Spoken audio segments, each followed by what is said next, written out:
Welcome to the Explainer.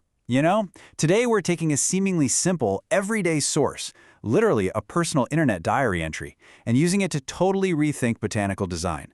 We're diving into a tiny excerpt from this massive undertaking, specifically part 991 of a series called Notes on Gardening by an author named Ang.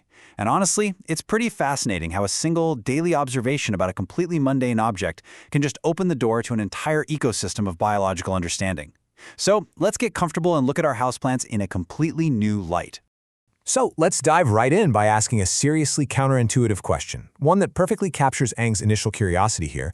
Why on earth would you deliberately put holes in a vessel meant to hold dirt? I mean, if you think about the fundamental concept of a flower pot, its one and only job is containment, right? It's supposed to hold soil, capture water, and provide this secure, enclosed little base for a plant's roots to grow. So engineering a pot with massive gaps in its sides, well, it kind of feels like a structural failure, doesn't it? It completely defies our basic expectations of what gardening tools are actually supposed to look like and do. Okay, let's identify exactly what we're looking at here. Ang's 991st gardening post zeroes in on a very specific object, the slotted or lattice-style flower pot.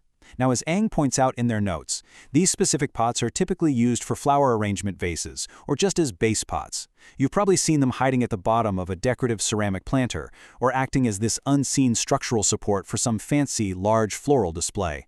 They're so often treated as these mere functional plastic skeletons, just meant to be tucked away out of sight. But Ang was curious about them, and through their research they realized these things possess a much more specialized vital function than just being some hidden base. Now, what's really cool is how defining a single botanical term instantly unlocks the whole mystery behind the pot's unusual hole-filled design. And that term is epiphyte. According to the source material, an epiphyte is a plant that naturally grows on the surface of other plants. That's right, they don't grow in the ground. They aren't buried in dense, heavy dirt on the forest floor. They naturally anchor themselves to things like, say, the bark of a tree. And because they grow up in the air, fully exposed to the elements, their root systems behave entirely differently than your typical potted houseplant. They fundamentally require that exposure just to survive. To make this concept super concrete, let's look at the specific examples Ang gathered in their research. Orchids, Hoyas, and air plants. I mean, let's be real. A lot of us have tried to grow an orchid at home, often with, highly mixed results, to say the least. But knowing what we just learned, that these plants naturally cling to surfaces out in the open air, it completely shifts our perspective. When you bring an orchid or a Hoya into your home, you aren't just bringing in a pretty flower. You're bringing a specialized, air-dwelling organism right into your living room. And because of that unique nature, they need a very specific type of home to actually thrive indoors.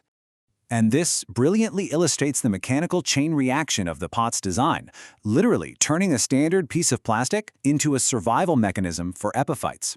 Okay, watch how this works. First, those square side cutouts deliberately expose the roots. Second, this exposure provides maximum airflow and drainage, perfectly mimicking the breezy open-air environment of a tree branch. Third, this intense ventilation allows for rapid drying between waterings. And finally, that rapid drying successfully prevents root rot. And trust me, root rot is the absolute nemesis of any epiphyte trapped in a standard solid-walled pot.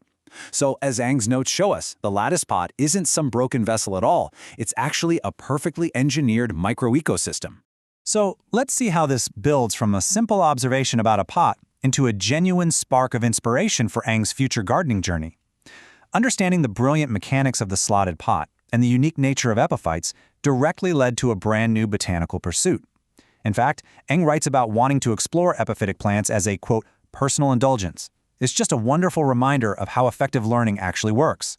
Once you deeply understand the why behind a tool and a plant's biology, the task itself, like cultivating traditionally tricky plants like orchids, suddenly becomes incredibly appealing and deeply rewarding. It's a great reminder that even the briefest, most intimate journal entries can yield these fantastic structural insights for all of us. I mean, looking at this simple sign-off from our source text, till the next post, yours truly, Ang. Remember, this is post number 991. That is some serious dedication. And what started as just another daily musing on a piece of plastic lattice became a fascinating gateway to understanding plant biology and intentional product design. It really shows us that if we stay curious and pay close attention to the everyday objects around us, there is almost always a deeper, functional story just waiting to be uncovered. So, as we wrap up this explainer, I want to turn Ang's personal inspiration outward to all of you. Seriously, will epiphytes be part of your next gardening journey?